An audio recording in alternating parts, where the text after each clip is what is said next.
Podemos pasar entonces, ¿cuáles son los niveles de lectura? Ya ustedes saben que yo he propuesto 4 niveles de lectura. Y eso es importante tenerlo porque a veces nos conformamos con un concepto de lectura y con unos niveles porque no tenemos conciencia de que existen otros. Existe el nivel informativo. Hay muchas propuestas que hablan de nivel primario de codificación. Es una bobería. La gente puede descodificar y no entender lo que está haciendo. Repetir, ponerle voz a un texto y hasta saber que ahí dice que ma es la madre o tal cosa. No, no basta descodificar para saber leer. No basta tampoco, como algunos le llaman, nivel literal. Primero, ¿qué es eso de literal? Eso no es una categoría lingüística, ni discursiva, ni de ninguna parte. Aunque está de moda, ahora los jóvenes dicen literalmente. Literal. Literal quiere decir al pie de la letra, más o menos. Pero ¿sabe? Si ustedes revisan las categorías en las áreas de lingüística, del discurso, todo eso de literal no existe, literal. Algo literal. Nosotros hablamos de connotaciones y denotaciones, ¿se acuerdan? Lo que es exactamente como sin ninguna carga asociativa, metafórica, decimos que es literal, que es denotativo, que está empobrecido, está, digamos, empobrecido, no se ha enriquecido con la imaginación, con los valores asociativos. Eso es para nosotros lo que la gente le está llamando literal. Lo otro son las connotaciones, que eso es normal. Las palabras se cargan de contenido extra en su rodar en las conversaciones. Y eso es normal. Por tanto, no. Yo creo que el primer nivel es que la gente sea capaz de apropiarse de la información, que sea capaz de que si lee un texto mínimo sepa cuál es la macroestructura semántica del texto. No porque la lea y que otros lo digan, es construirla. Si no sabe construir la macroestructura semántica de un texto, todavía no ha pasado el umbral de la no lectura. Está en la no lectura. Es analfabeto. Tiene que saberse apropiar de la macroestructura semántica. Debe saber incluso decir de qué trata el texto en sentido general, el asunto, comentarlo, etc. A partir de ahí yo propongo, ¿qué es lo que la gente cree que es lectura? Y se conforma con que los estudiantes de la universidad lleguen a ese nivel. No, cuando yo digo que yo estaría feliz de que los estudiantes salieran sabiendo leer nada más con los 4 niveles de lectura. A partir de ahí viene un nivel en que el que lee debe ser capaz de relacionar lo leído con el conocimiento previo, hacer una especie de silogismo para llegar a deducciones y también para llegar a inducciones. O sea, saber hacer distintos tipos de inferencia. Es más, poder hacer algunas abducciones. Ustedes saben que la inducción y la deducción tienen que ver con procesos lógicos, pero la abducción también, porque la abducción es el conocimiento probable, mientras que los otros es un conocimiento certero. Tiene que ser capaz de todo eso. Oye, el lector que es capaz de hacer inferencia ya está construyendo conocimiento. Ya está en esa etapa de construcción de conocimiento y eso no se olvida. Porque ya es una experiencia propia. No es una conclusión así repetitiva. Entonces, el nivel 2, el nivel inferencial, claro, para hacer inferencia se necesita reflexionar. Algunos le llaman nivel reflexivo, pero la reflexión es parte del camino para llegar a la inferencia, porque sin reflexión no hay inferencia. Tú tienes que reflexionar, tienes que asociar, etc. El nivel 3, todavía es un paso más adelante, es el nivel crítico. Ya el lector no solamente hace inferencia, se pregunta, ¿cómo yo puedo aplicar este conocimiento? Y antes que eso se pregunta, ¿por qué el autor dice esto? ¿Cuál es su ideología?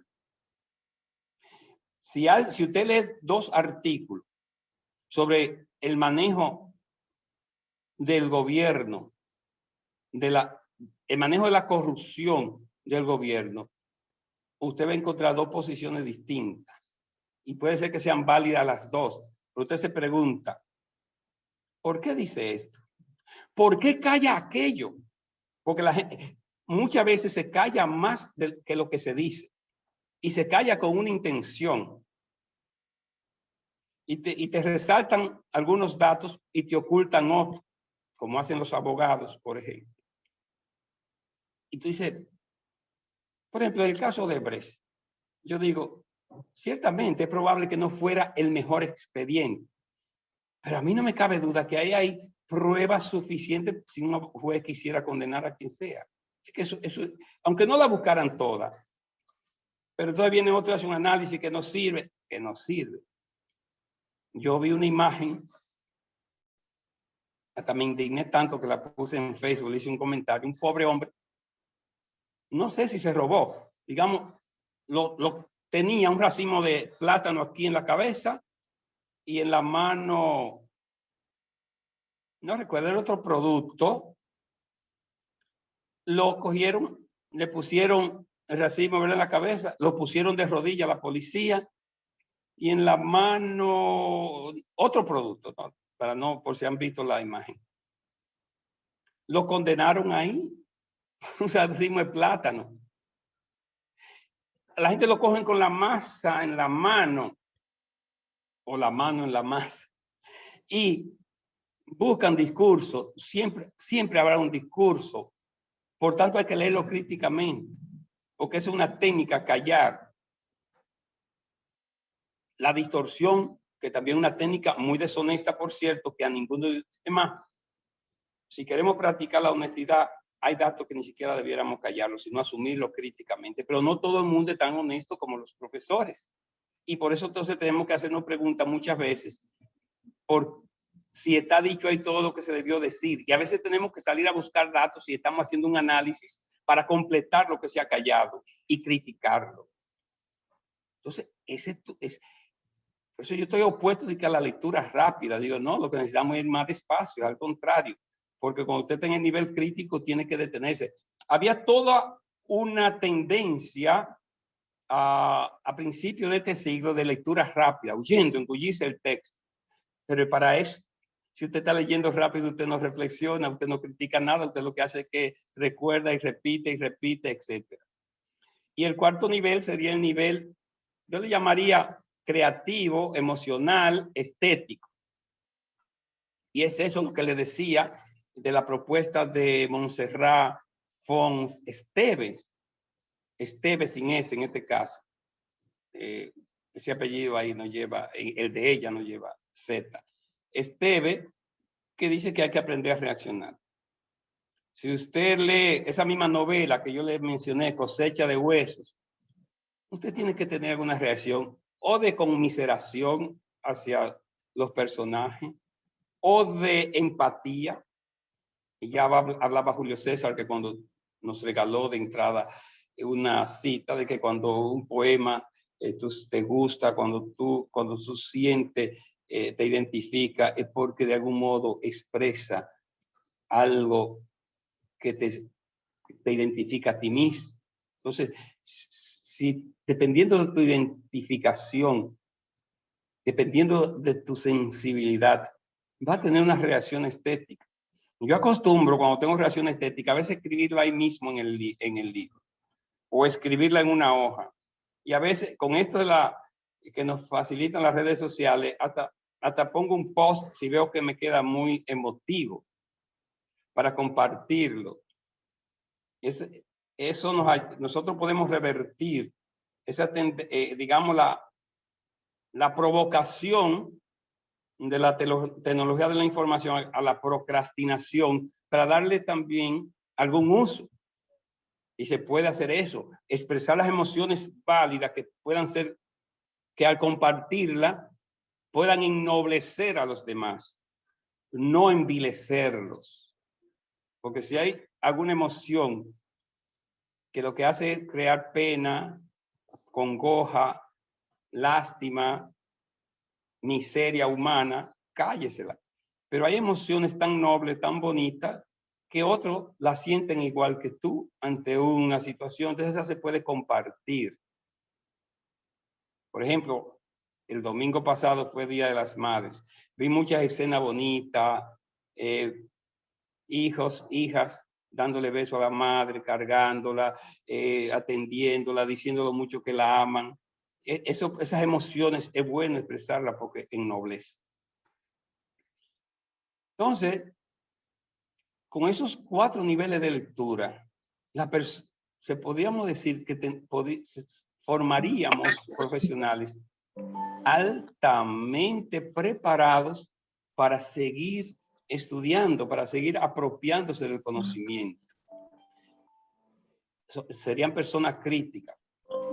Porque yo ni siquiera estoy muy de acuerdo que la gente lea, de que lea, que lea. Yo digo, eso depende, porque si no tiene capacidad para reflexionar y para criticar, va a estar merced a la suerte del texto que le caiga en la mano.